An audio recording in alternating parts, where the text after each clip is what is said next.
হর হর মহাদেব। আমি আচার্য উত্তম শাস্ত্রী আপনাদের কাছে নিয়ে এলাম এই সপ্তাহের সাপ্তাহিক রাশিফল মকর, কুম্ভ এবং মীন রাশির 26শে মে থেকে 1 জুন পর্যন্ত সাপ্তাহিক রাশিফল। শুরু করছি মকর রাশি দিয়ে। মকর রাশির জাতক জাতিকা এই সপ্তাহ অর্থাৎ 26শে মে থেকে 1 জুন পর্যন্ত আপনাদের কেমন যেতে পারে। আপনাদের প্রথমেই বলে রাখি, সময় মতো আপনারা রাতের খাবার খাবেন, বেশি রাত করবেন না, কারণ এই সপ্তাহে রাতের খাবার ঠিকমতো খাওয়া না হলে আপনাদের শরীর নিয়ে ভুগতে হবে। সন্তানদের প্রতি একটু যত্নবান হবেন, কারণ সন্তানদের সঙ্গে আপনাদের মনোমালিন্য হতে পারে, সন্তানদের শরীর স্বাস্থ্য নিয়ে প্রবলেম হতে পারে। সেই কারণে সন্তানদের প্রতি একটু যত্নবান হবেন, কারণ 6th হাউসে আপনাদের জুপিটার থাকছে, অর্থাৎ বৃহস্পতি চন্দ্র রাশি থেকে আপনার 6th হাউসে থাকছে। পরিবারে কারুর সঙ্গে আপনার মতবিরোধ হতে পারে, সেই নিয়ে কিছু বাকবিতণ্ডাও হতে পারে। আপনি সরকারি অফিসে যদি চাকরি করেন বা প্রাইভেট অফিসে যেখানে হোক, আপনার বসের সঙ্গে আপনার একটু প্রবলেম হতে পারে।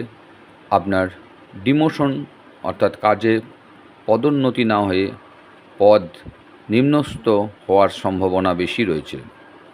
তবে পরীক্ষার্থীদের বলে রাখি, তোমাদের এই সপ্তাহটা খুব ভালো যাবে।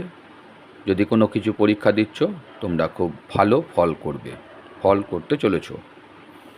তো এই মাঝে বলে রাখি, যদি চ্যানেলটি ভালো লাগছে অবশ্যই সাবস্ক্রাইব করুন, লাইক করুন, বেশি বেশি করে শেয়ার করুন এবং কমেন্টে জানান আপনাদের সঙ্গে কতটা মিল হচ্ছে। এরপরে আসছি আমরা কুম্ভ রাশির জাতক জাতিকা। আপনারা এই সপ্তাহে যে সমস্ত আগের সপ্তাহে ভুগছিলেন বদহজম বা অ্যাসিডিটি বা আর্থারাইটিস নিয়ে, তার থেকে অনেকটা মুক্ত হবেন। কিন্তু সেই সঙ্গে পাশাপাশি সর্দি কাশি এইসব নিয়ে ছোটোখাটো সমস্যা থাকবে। হঠাৎ করে আপনারা কোনো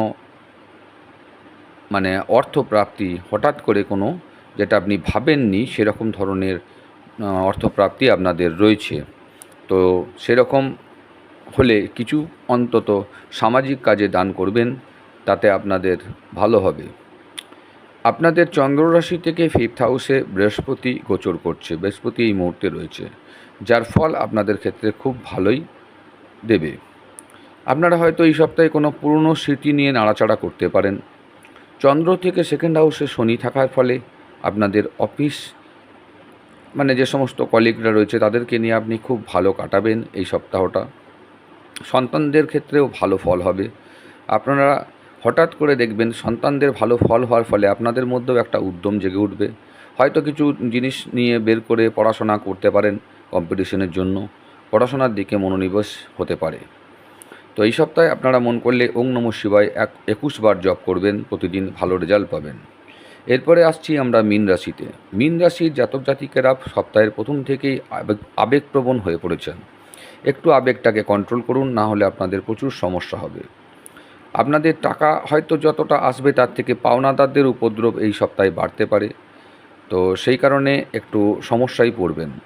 চন্দ্র রাশি থেকে যেহেতু 4th ঘরে আপনার বৃহস্পতি, আধ্যাত্মিকতার সাহায্যে আপনি আধ্যাত্মিকতা, ঠাকুর দেবতা যত কিছু এইসব নিয়ে থাকবেন, তত আপনাদের এই সমস্যাগুলো দূর হবে। প্রচুর মানসিক অশান্তির মধ্যে আপনাকে থাকতে হবে, সঙ্গে কাজের চাপও বাড়বে প্রচুর, যার ফলে কাজের চাপের জন্য আপনাদের একটু মানসিক প্রেশারটাও বাড়বে। উচ্চশিক্ষার জন্য এই সপ্তাহটা যারা শিক্ষার দিকে আছো তাদের ক্ষেত্রে বলছি, তাদের ক্ষেত্রে খুব ভালো। যারা উচ্চশিক্ষা করবেন ভাবছিলেন কিন্তু হচ্ছিল না, এই সপ্তাহে সুযোগ একটা বিরাট আসবে। সেই সঙ্গে বলে রাখি, যদি এই চ্যানেলটি ভালো লাগে অতি অবশ্যই লাইক সাবস্ক্রাইব করুন, বেশি বেশি করে শেয়ার করুন, কমেন্ট করে জানান কেমন লাগছে। আর মীন রাশির জাতক জাতিকাদের বলে রাখছি, সেই সঙ্গে আপনারা রাহুর মন্ত্র ওং রাং রাহবে নমঃ মন্ত্রটিকে প্রতিদিন 11 বার করে জপ করুন, খুব ভালো রেজাল্ট পাবেন। ধন্যবাদ। হর হর মহাদেব।